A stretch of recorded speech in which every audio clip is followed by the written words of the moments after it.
பிரபல தொலைக்காட்சி தொகுப்பாளினி டிடி அழகிய பச்சை நிற பட்டுப்புடவையில் மணப்பெண்ணை போல் போஸ் கொடுத்து வெளியிட்டுள்ள அசத்தல் புகைப்படங்கள் தற்போது இணையத்தில் தீயாய் பரவி அசுர வேகத்தில் லைக்குகளை குவித்து வருகிறது.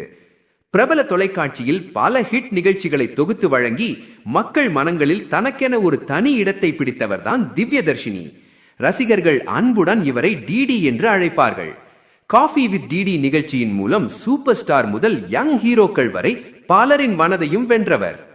சின்ன திரையை தாண்டி விசில், பவர் பாண்டி, சர்வம் தாளமயம், காஃபி வித் காதல் உள்ளிட்ட படங்களில் நடித்ததுடன் பின்னணி குரல் மூலமும் தனது திறமையை நிரூபித்துள்ளார். திருமண வாழ்க்கை விவாகரத்தில் முடிந்தாலும் சிங்களாகவே வாழ்க்கையை வெற்றிகரமாக வாழ முடியும் என்பதை டிடி தொடர்ந்து நிரூபித்து வருகிறார். 40 வயதை கடந்த நிலையிலும் இளம் நடிகைகளுக்கே டஃப் கொடுக்கும் டிடியின் இந்த புதிய புகைப்படங்கள் ரசிகர்களை வியப்பில் ஆழ்த்தி வைரலாகி வருகிறது.